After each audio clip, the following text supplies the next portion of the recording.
เอาแล้ว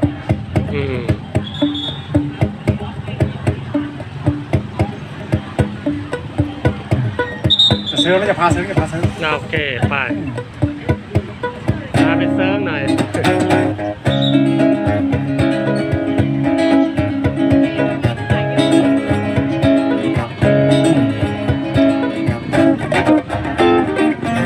วิถีชีวิตของคนอีสานยุคหนึ่งนะร้องจบเอาดูนะ